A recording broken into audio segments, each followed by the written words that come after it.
শেষ কথা, ফাইনাল কথা কি? রাসূল পাক সাল্লাল্লাহু আলাইহি ওয়াসাল্লাম আর মেরাজ শরীফ আমরা কিভাবে মানব? জোরে বলেন, কিভাবে মানব? নবীজির মহান মুজিজা। এটা নবীজির কি? সশরীরে হইলেই মুজিজা হয়, রুহানি হালতে হইলে কোনো মুজিজা হয় না। আল্লাহ পাক বুঝবার তৌফিক দিন।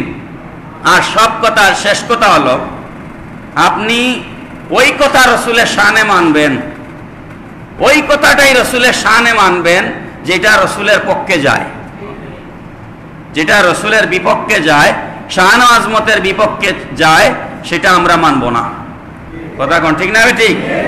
যেই কারণে আমি গত জুমায় বা না এর আগের জুমায় খুব জোরালোভাবে, গত জুমায় না আগের জুমায় বললাম, খুব জোরালোভাবে আপনাদেরকে বলেছি, উম্মি শব্দ কোরআন শরীফে আছে, আছে না নাই? উম্মি শব্দের ডিকশনারিতে একাধিক অর্থ আছে, কারণ কোরআন শরীফের একটা শব্দের এক অর্থ নয়, একাধিক অর্থ কোরআন শরীফের এক একটা শব্দের আছে, আছে না নাই? আছে। এখন উম্মি শব্দের কোন কোন ডিকশনারিতে নিরক্ষর শব্দ অর্থ আছে এবং থাকতেই পারে, উম্মি শব্দের অর্থ নিরক্ষর। কিন্তু যখন নবিউল উম্মি বলা হবে, অর্থাৎ উম্মি শব্দকে যখন নবীর সাথে নিসবত করা হবে, সাথে সাথে নবীর উম্মতের জন্য নবীকে নিরক্ষর বলা হারাম হয়ে যাবে। এই মাসলা মনে থাকবে তো ইনশাআল্লাহ? নবীকে নিরক্ষর বলা আর জায়েজ হবে না। উম্মি শব্দের আরো অন্য যে সমস্ত অর্থ আছে সেগুলো আমি আপনাদের সামনে এর আগেও বলেছি। মুজামুল ওসিত আরবি অভিধানের সব থেকে বড় অভিধানের একটা বই, মুজামুল ওসিত, মাদ্রাসার ছাত্ররা জানে। মুজামুল ওসিতে উম্মি শব্দের অর্থ লেখা হয়েছে মাল লা ইয়াকরা ওয়ালা ইয়াকতুব, মাল লা ইয়াকরা ওয়ালা ইয়াকতুব, অর্থাৎ মুজারা মনফির সেগা আনা হয়েছে। এর অর্থ হচ্ছে উম্মি বলা হয় ওই ব্যক্তিকে যিনি লিখেন না, যিনি পড়েন না। সুবহানাল্লাহ বলেন। এখন আমাদের দেশের মৌলবীরা গ্রামার বুঝে না, এরা আরবি গ্রামার বুঝে না, এরা ভাষা শিখছে। ভাষা আর গ্রামার এক জিনিস নয়। আপনারা কথা বলতে পারেন না বাংলায়? আমি যদি আপনারা জিজ্ঞাই প্রত্যয় কাকে বলে, কয়জন বলতে পারবেন?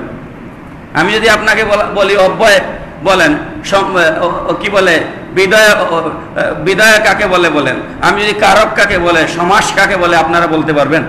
কিন্তু বাংলা কথা আপনারা সবাই পারেন না সুন্দর করে বলতে। বক্তব্য দিতে গেলে অনেক সুন্দর বক্তব্য দিতে পারেন না। তার মানে ভাষা জানা আর গ্রামার জানা এক জিনিস নয়, ঠিক না বেটি? ভাষা আর গ্রামার এক জিনিস নয়। তো আপনি আল আজহার ইউনিভার্সিটিতে পড়ে আরবি শিখছেন, আপনি অক্সফোর্ডে পড়ে ইংরেজি শিখছেন, কিন্তু আপনি গ্রামার জানেন না, এই জায়গায় বিপত্তি করছে। এটা মুজারা মনফির সেগা। মুজারা মনফির অর্থ হচ্ছে মাল লা ইয়াকরা, মানে হচ্ছে তিনি পড়েন না। মাল লা ইয়াকতুব, যিনি লিখেন না। অর্থ কি? যিনি পড়েন না, যিনি লিখেন না। তারা অর্থ করছে তিনি পড়তে জানেন না, তিনি লিখতে জানেন না। পড়ুন নাউজুবিল্লাহ। জানেন না শব্দ এই এই এই এই শব্দের ভিতরে নাই, এটা তারা বানাইছে। এটা তারা কি বানাইছে? এখন এগুলা কোরআন শরীফ থেকে দলিল দিতে গেলে আপনারা বিরক্ত হয়ে যাচ্ছেন। জুমার বয়ান অত লম্বা করা যায় না, দুঃখিত। আল্লাহ পাক বলছেন লা ইয়াহদিল কওমাল ফাসিকিন, লা ইয়াহদিল কওমাল ফাসিকিন, আমি আল্লাহ ফাসিকদেরকে হেদায়েত দেই না। তো লা ইয়াহদি মুজারা মনফির সেগা, লা ইয়াকতুবু, লা ইয়াকরাউ, লা ইয়াহদি একই সেগা। লা ইয়াহদিল কওমাল কাফিরিন, আমি কাফেরদেরকে হেদায়েত দেই না।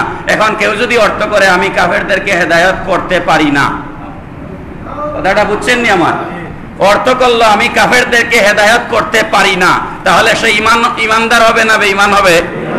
আল্লাহকে হেদায়েত করতে পারেন না, এই কথা কি আল্লাহর শানে বলা যাবে?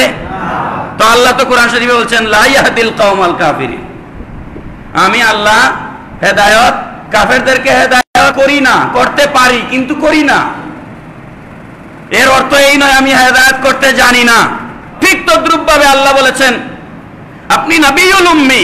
নবিউল উম্মি মানে আপনি লা ইয়াকরাউ, আপনি পড়তে জানেন কিন্তু আপনি পড়েন না। লা ইয়াকতুবু, আপনি লিখতে জানেন কিন্তু আপনি লিখেন না, কারণ আপনি পড়ানোর জন্য এসেছেন, আপনি লিখানোর জন্য এসেছেন। বুইস্তু মুআল্লিমান, আপনি উস্তাদ হয়ে এসেছেন, আপনি লিখতে আসেন নাই, আপনি পড়তে আসেন নাই, আপনি লিখাতে এসেছেন, আপনি পড়াতে এসেছেন। কথা কি পরিষ্কার?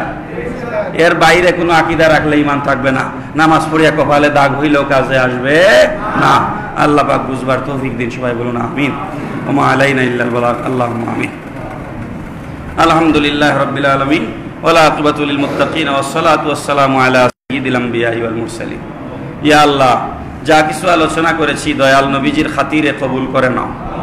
আল্লাহ, আমাদের আকীদাকে দুরস্ত করে দাও। ইয়া আল্লাহ, আমাদের ঈমান ইসলামকে হেফাজত ফরমাও। আল্লাহ, আমাদের তামামকে মাফ করে দাও, দেশের উপরে খাস রহমত দাও। আল্লাহ, এই মসজিদ মাদ্রাসাকে কবুল করে নাও। ইয়া আল্লাহ, এই মসজিদের প্রতিষ্ঠাতা জনাব পীর হাজী মফিজ আলী সাহেব, আল্লাহ উনার কবরকে জান্নাতের বাগান বানায় দাও, আলা মাকাম নসিব করে দাও। আল্লাহ উনার আলা আওলাদদেরকে মাফ করে দাও। আল্লাহ, ইমরান ভাই লন্ডনের উদ্দেশ্যে রওনা দিয়েছেন, ওনার ফ্যামিলি সহ আল্লাহ আমান ও সালামতের সাথে গন্তব্যে পৌঁছায় দিও। ওয়া সাল্লাল্লাহু তাআলা আলা খাইরি খালকিহি মুহাম্মাদিন ওয়া আলিহি ওয়া সাহবিহি আজমাইন।